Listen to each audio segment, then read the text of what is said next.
அனைவருக்கும் வணக்கம். சுப மாரிமுத்து இந்த பதிவு உங்களுக்காக. இன்னைக்கு ஒரு அருமையான சூட்சமத்தை இன்னைக்கு உங்களுக்கு சொல்ல போகிறேன். உங்கள் வாழ்க்கையில் கேட்ட நட்சத்திரத்தில் பிறந்தவர்கள் எந்த நட்சத்திரத்தை பக்கபலமாக இருந்து கொண்டால், எந்த நட்சத்திரத்தை நட்பு கொண்டால், எந்த நட்சத்திரத்தை பிடித்தால் உங்களுடைய வாழ்க்கை பாதை முன்னேற்றம் அடையுங்கிறத இந்த பதிவில் இடவிடாமல் நீங்கள் கேட்கணும். கேட்ட நட்சத்திரம், இந்த கேட்ட நட்சத்திரம் வாழ்க்கையில் ஒரு அற்புதமான நட்சத்திரம். விருச்சிக ராசியில் பிறந்திருப்பாங்க. இந்த கேட்ட நட்சத்திரக்காருடைய வாழ்வாதாரம் ஆரம்பத்தில் எளிமையான கஷ்டம், வறுமை எல்லாத்தையும் சிறு வயசுலேயே அனுபவிச்சவங்க. பிறந்தது ஒரு இடம், வளர்ந்தது ஒரு இடம், இருக்கிறது ஒரு இடம். இந்த கேட்ட நட்சத்திரம் விருச்சிக ராசியில் பிறந்தவங்கிற சந்திரன் நீசமாவார். அதனால சொந்த வீரை விட்டு, சொந்த வீட்டை விட்டு வெளியூர் போனால் அவங்க பொழைச்சிக்கலாம். இருக்கிற பூர்வீகத்திலே இருந்தாலோ, இருக்கிற ஒரே ஊரில் இருந்தாலோ அவங்க முன்னேறி வர்றது ரொம்ப கஷ்டம். இவங்களோட வாழ்க்கையில் பார்த்தீங்கன்னா விருச்சிக ராசி சந்திரன் நீசமா, இந்த மனசில் ஒரு நிலையானது எதுவுமே நிலையாக நிற்காது. இதுதான் நிற்காது. ஏதோ ஒரு குழப்பம் இவங்களுக்குள்ளே ஓடிக்கிட்டே இருக்கு. போகாத கோயில் இல்லை, கும்பிடாத சாமி இல்லை, எண்ணாத பணம் இல்லை. அவங்க கிட்டத்தட்ட 40 வயசு வரைக்கும் படாத பாடு, வாழ்க்கையில் படாத பாடுபட்டு என்ன பண்ணுறதுனே தெரியாமல் அவங்க வாழ்க்கையில் பல பிரச்சனைகளை சந்தித்து என்ன பண்ணுறதுன்னு தெரியாமல் அவங்க வாழ்க்கை தத்தளித்து நின்று 40 வயசுக்கு மேலே தான் அவங்களுக்கு ஒரு புத்தி இறைவன் கொடுக்கக்கூடிய வரத்தினால அவங்க அதுக்கப்புறம் தான் தெளிவாவாங்க. சமுதாயம்னா என்ன, சாதிசனம்னா என்ன, நம்மளுடைய குலங்கோத்திரம்னா என்ன, மாம மச்சன்னா என்ன, அண்ணன் தம்பினா என்ன, நம்மளுடைய சித்தப்பா பெரியப்பானா என்ன, பங்காளிகள்னா என்ன, இது எல்லாம் புரிஞ்சு அறிஞ்சு இவர் உணர்றதுக்கு 40 வயசு ஆகுது. இந்த 40 வருஷமாக இவங்களுடைய கஷ்டத்தை எல்லாத்தையுமே அனுபவித்து முடிச்சுட்டு வாழ்க்கையில் இனிமேல் நம்மளால் ஜெயிக்கவே முடியாதாட்டிருக்குதுன்னு நினைக்கும் போது அவருக்கு உணர்வு பிறக்கும். இனிமேல் மக்களுக்காக வாழக்கூடாது, சமுதாயத்துக்காக வாழக்கூடாது, எனக்காக வாழணும்னு ஒரே எடுக்கிற நட்சத்திரம் கேட்டையே. அதனால தான் கேட்ட நட்சத்திரம் கோட்டை ஆளும்னு சொன்னாங்க. கேட்ட நட்சத்திரம்னா என்ன, கோட்டை ஆளும்னு சொன்னால் கோட்டைனா நீங்கள் ஏதோ வேறு மாதிரி எதோ நினச்சிக்க வேண்டாம். கேட்ட நட்சத்திரம்னா முதல் காம்பவுண்டு செவரு. பெரிய பெரிய ராஜாக்களுடைய மன்னர்களுடைய காலத்தில் அந்த கேட்ட நட்சத்திரக்கார் கோட்டைக்கு காவல் இருந்தாங்களாம். அதனால கோட்டையை ஆளும்னு சொன்னது. கோட்டையை ஆள்றதுக்கு முதல்ல இவர் வழி விட்டால் தானே போய் ஆளலாம். இவரே கேட்டையில் வந்து கோட்டையை ஆயுதம் ஏந்தி அப்படியே நிற்கிறவராச்ச.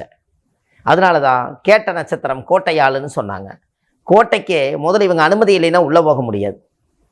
அப்போது இந்த கேட்ட நட்சத்திரக்காருடைய வீடு கட்டினாங்கன்னா முதல் எல்லாரும் வீடு கட்டிட்டு காம்பவுண்டு சுவர் கட்டுவாங்க. இவங்க கேட்ட நட்சத்திரக்காரு காம்பவுண்டு சுவரை கட்டிட்டு வீட்டை கட்டினாங்கன்னா வாழ்க்கையில் குடியிருக்க முடியாது. அன்னையிலேருந்து பிரச்சனை ஸ்டார்ட் ஆயிடும். இந்த கேட்ட நட்சத்திரக்கார வீடெல்லாம் பாருங்கள், காம்பவுண்டு சுவர் ஜம்முன்னு போட்டிருப்பாங்க, வீடு சுமாராக தான் இருக்குது. அது ஏன், அது என்ன காரணம்? அப்படி கேட்ட நட்சத்திர ஜென்மத்தை இயக்குச்சுன்னா அவங்க நிம்மதி போயிடும். அதனால் அவ்வளோ சுலபமாக காம்பவுண்டு சுவர் கேட்ட நட்சத்திரக்காரர் முதல்ல வைக்கவே கூடாது. அவங்களுடைய ஜென்மமே கேட்டைங்கிறது அந்த மதில் தான், அதை இயக்கக்கூடாது. ஒரு சாதாரண நிலையில் இருக்கணும்.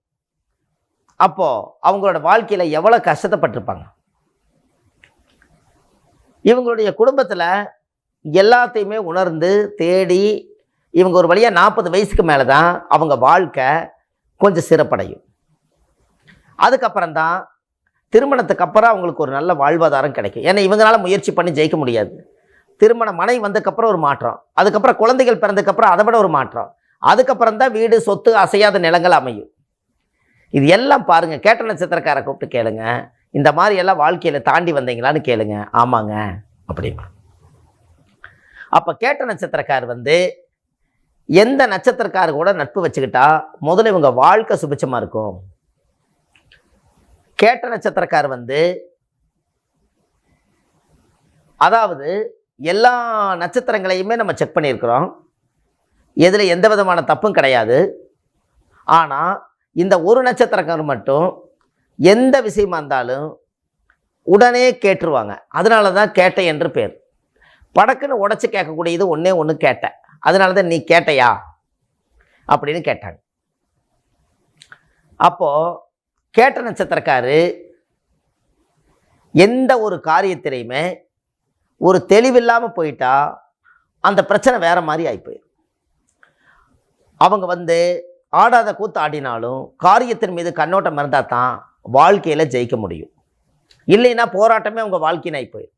அப்போது யாருடைய சப்போர்ட்டு இல்லாமல் போனாலும் தெய்வத்தோட சப்போர்ட்டு உங்களுக்கு எப்போதும் உண்டு. அப்போது தெய்வத்தினுடைய காரியங்கள் எல்லாமே சிறப்படையுமா அடையாதா? முதல் கேட்ட நட்சத்திரக்காரர் குலதெய்வத்தை போய் கும்பிட்டு வரணும். அந்த குலதெய்வத்தை போய் கும்பிட்டு வந்தால் தான் முதல்ல அவங்க பிரச்சனையே சால்வ் ஆகும். அப்போது இதெல்லாம் நீங்கள் செய்கிறது கரெக்டு தானே? அப்போ கேட்ட நட்சத்திரத்தில் பிறந்துக்கிறவங்களுக்கு அவிட்ட நட்சத்திரத்தை தான் தெய்வ அனுகூலமாக வச்சிருக்குது. அப்போது உங்களுடைய ஜாதகத்தில் கேட்ட நட்சத்திரத்தில் ஒருவர் பிறந்து விட்டால் அவிட்ட நட்சத்திரக்காரர் தான் நட்பு நட்சத்திரம். இந்த அவிட்ட நட்சத்திரம் தான் துரோகம் செய்யாத நட்சத்திரம், தெய்வ அனுகூல நட்சத்திரம். இந்த நட்சத்திரத்தினுடைய யோகம் உங்கள் வாழ்க்கையில் மிகப்பெரிய யோகம்.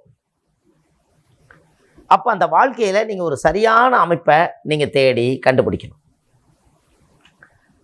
அப்போ இந்த கேட்ட நட்சத்திரம் கோட்டையாள்னு சொன்னது ஒரு காவலாளியாக இருந்து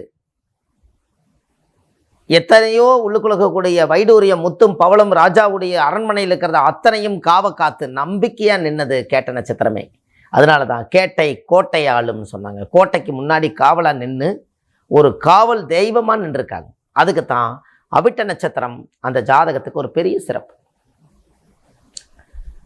அப்போ உங்களுடைய வாழ்க்கையில் அப்போது அந்த அவிட்ட நட்சத்திரம் நீங்கள் யார் இருந்தாலும் குழந்தையாக இருந்தாலும் கூட அவிட்ட நட்சத்திரத்தில் பிறந்துக்கிறவங்களுக்கு ஒரு டீ வாங்கி கொடுத்தாலோ, ஒரு பிஸ்கட் வாங்கி கொடுத்தாலோ, ஒரு ட்ரெஸ் எடுத்து கொடுத்தாலோ, அவங்களுக்கு ஏதாவது ஒரு அன்னதானம் பண்ணாலோ பெரிய புண்ணியம்.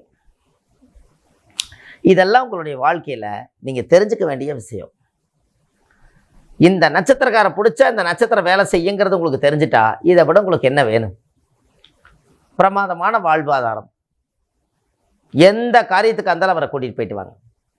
கேட்ட நட்சத்திரக்காரர் அவிட்ட நட்சத்திரக்காரர் நட்பு வச்சுட்டாங்கன்னா எல்லா காரியம் சக்ஸஸ். விபத்து இல்லாமல் வீடு திரும்பலாம். ஒரு வெளியிலே போகிறோம், தூர தேசம் போகிறோம், இந்த இடத்துல கண்டிப்பாக தெய்வ அனுகூலம் நம்மளுக்கு வேணும். அப்போ இந்த அவிட்ட நட்சத்திரக்காரை நம்ம கையில் வச்சுக்கிட்டாலோ நட்பு வச்சுக்கிட்டாலோ கூட கூட்டிகிட்டு போனாலோ சகல காரியத்தை வெற்றி அடைஞ்சு வீடு சேரலாம். அதுக்கு எல்லாமே இந்த கேட்ட நட்சத்திரமே. இது எல்லாமே பாருங்கள், உங்களுடைய வாழ்க்கையில் இதெல்லாம் நீங்கள் தெரிஞ்சுக்கணும். இதெல்லாம் நட்சத்திர சூட்சமங்கள். அந்த காலத்தில் முன்னோர்கள் எந்த நட்சத்திரக்காரை பிடிச்சா எந்த காரியத்தை வெற்றி அடையலான்னு சொல்லி ரகசியமாகவே அந்த காலத்தில் பெரிய பெரிய அரண்மனை ஜோதிடர்கள் ராஜாவுக்கும் மன்னர்களுக்கும் அவங்க இதையெல்லாம் நட்சத்திர கோலாட்டத்தை எடுத்து கையாண்டிருக்காங்க. இல்லாமல் நம்மளுக்கு எப்படி இது வெளியே வரும்? அப்போ இந்த நட்சத்திரங்கள் ஒரு அரண்மனையில் நிறைய பேர் இருப்பாங்க. ஒரு 27 நட்சத்திரக்காருமே ஒரு 100 பேர் 200 பேர் சாப்பிட்டு அன்னதானம் பண்ணிட்டு எல்லாரும் பணிபட செய்வாங்க. அதுக்குள்ளே இவருக்கு சாதகமான நட்சத்திரம் எது, அவங்கள மட்டும் அரண்மனைக்குள்ளே வேலை செய்ய சொல்லுவாங்க. ஏன்னா தெய்வம் கண்ணோட்டத்திலே இருக்கிறக்காக. அப்போ இந்த நட்சத்திரத்தெல்லாம் அந்த காலத்தில் முன்னோர்கள் இது எல்லாம் தெரியாமல் அறியாமல் சொல்லி வைக்கல, ரகசியமாக சொல்லி வச்சுருக்காங்க. அதனால் உங்களுடைய கேட்ட நட்சத்திரத்தில் நீங்கள் பிறந்ததனால் உங்களுடைய மன வாழ்க்கை ஒரு சிறப்பான வாழ்க்கையாக அமைவதற்கு இந்த சாட்சியாக நிற்கக்கூடியது இந்த அவிட்டமே. ஒரு கல்யாணம் நடக்கும்போது கேட்ட நட்சத்திரக்காரு அவிட்ட நட்சத்திரக்காரு மாங்கல்யம் எடுத்து கொடுத்தா அது 1000 காலத்து பயிராக மாறுமா. அப்படின்னா அதுக்கு எவ்வளோ சக்தி இருக்குன்னு பாருங்கள். அவன் உடம்புல எவ்வளோ சக்தி இருக்கும், இல்லாமல் அது எப்படி நடக்கும்? அவ்வளோ பவர். அதனால் கண்டிப்பாக இந்த வாழ்க்கையில் நீங்கள் வெற்றி அடையணும்னா வாழ்க்கையில் இந்த மாதிரி ஒரு நட்சத்திர சூட்சமத்தை பிடித்து நட்சத்திரத்து ரீதியாக வாழ்ந்து இந்த பூமியில் நீங்கள் வெற்றி அடையணும் என்று சொல்லி வாழ்வது ஒரு முறை வாழ்த்தட்டும் தலைமுறை என்று சொல்லி சுப மாரிமுத்து அடுத்த பதிவில் உங்களை சந்திக்கிறேன். நன்றி, வணக்கம்.